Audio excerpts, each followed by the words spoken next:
Yeah. In your belief, what happens after death? What is the process of Funny death? answer. Funny answer. I don't have a strong opinion. I know at the moment of death, I don't want to be in like any sort of negatives. Like, Right. I think that would. And that's the challenge, right? That's Yeah. the challenge. But beyond that, and that's even that is not like a big thing to me. To me, I focus on my life, and living it the best I can. So, yes, I probably have less of an opinion of anyone who talk to That's amazing, about though. I like the that. end of death. I like And I'm that. kind of agnostic. Right. Okay. Yeah. Because it doesn't really make a difference on what we're dealing with at this moment in Still gotta time. do what I gotta Still got to do what you do to be the best person you can That's right just me. now, Yeah. right? Yeah. I'm fascinated by death. Yeah. Like unlike the polar opposite of you, I constantly think about, but not in the way of am I preparing for death or what do I need to do to be in right of death? I constantly think about the transition that is death, and it fascinates me because I know that it can happen anytime, Right. and I think I'm to the point where it doesn't.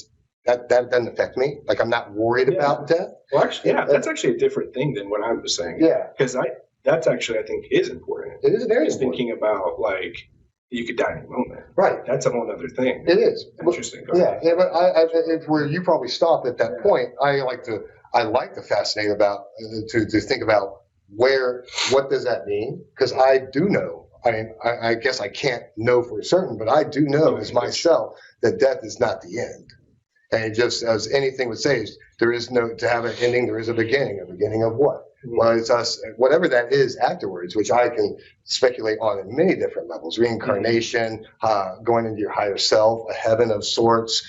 There is that, but and I love thinking about it all the time because I want to get myself to the point where I am okay with death. It's not a bad thing. It's not, and when it can't be a bad thing. We focus on it all of our lives as being the worst thing. It's true. And that's the worst. That's what we plan and have insurance for. That's why we do this, because we're planning for death of this thing. But I think it's to be one of the most celebrated things, because I really believe that that's the graduation of whatever we're here to do. I like your idea of being okay with it, and definitely not letting it like rule you in some way. And I don't think I'm there yet. I'm trying to get there because I think it'd be so. How do I come out on that? Yeah. Right. What's your weight on death? Yeah. So to live is Christ, to die is gain, right? For Christian, right? You're basically to die is to be promoted, right? Okay. Right. To live is Christ. What did Christ do? I mean, it was, as you say, a detachment from things. The way you're supposed to be doing here is you're supposed to recognize that you are powerful. Right. Right? That there is improvement that can be done, that you can go to levels. Learning to live more Christ-like. Right. Getting there. Right. And I think we can use. I think we've accepted that death is natural, but from the Garden of Eden perspective, we were born immortal until we went to be God. We took on the idea of the tree of knowledge, right? Yeah. Right. We started to discover a different perspective. Identity. Right. Right. And so from that point on, we will die. We will have to work hard. Right. Kill our identity. Right. And so we do have to kill our identity, right? We do. We have to. Our identity is the only thing that dies. How can we be not service to self, but service to others, right? Right. And so death is unnatural. We're not meant to die, and we won't, but here we will. Right. Right. And so I think for me, there is always going to be an unnaturalness to it. When someone dies, it's unnatural. It's not what we were. In my opinion, it's not what we were made to be.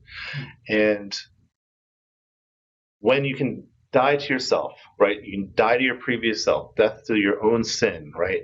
When you can get there, then that's when you're living as Christ, and then to die is gain. Right. Now you're back in. You just ended that. That's great, because we all ended on the same thing. Full circle in a weird way. It is a full circle. That was really interesting.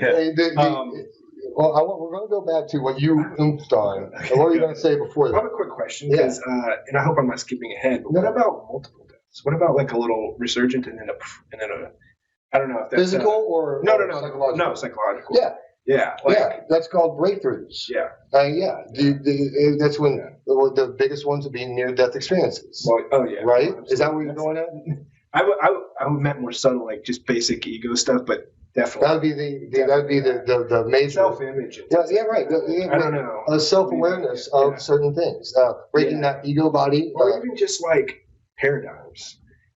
Small, not just small, but like you can have a paradigm shift, and that's like a death of an old perspective. So things like you're that. right, and this goes to the So Garden I'm starting of Eden. small and So this goes right to the Garden of Eden in my perspective. When you talk about the Garden of Eden and about how we were born immortal until we got the knowledge of the tree of life, that was our ego, our thinking mind. That's why the serpent gave us the apple to give us knowledge. That was when we got the ego. In my perspective, that's when we come. That's when death becomes relevant because it's death to identity.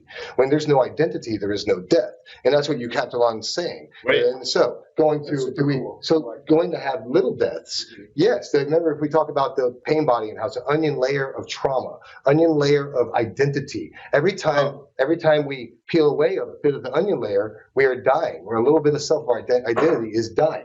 Depending on what level, like near-death experience really rips off a lot of onion down in the core. Like a good DMT trip takes off 50% maybe, or just a little simple awareness of you went straight. Yeah, or certain little things of self-awareness by watching a movie that you're late to, or a parable that slowed death. Our hope is to constantly face identity death throughout our days here, to become Christ-like or immortal. Or born again. Born again. Right. And the more we kill our identity or ego, the more I think death will become celebrated.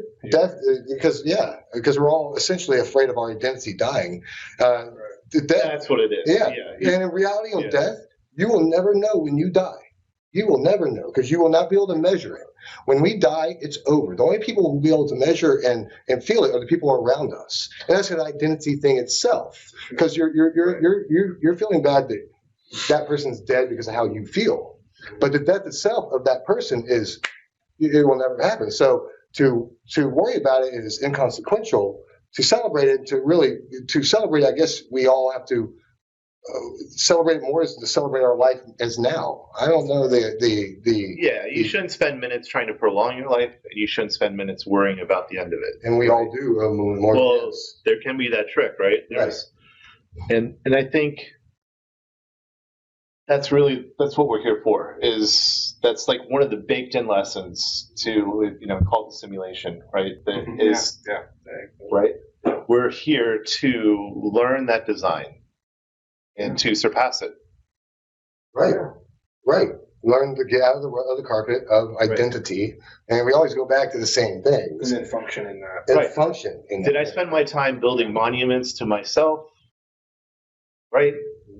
Is it so that people will remember me, but that will also crumble in time? Am I spending my whole life building candy coats of identity to project who I am to all of y'all, or am I learning about who I am beyond any identity laid upon me? Right. And did I spend my time building those monuments or waking people up? Others and enjoy all the other variation of yourself. All the variety. You see all the variations of yourself out there. Yeah. Right. And every avatar Capital out S. And every avatar out there gives us a revelation of who we are based on our relationships with our other self or other person.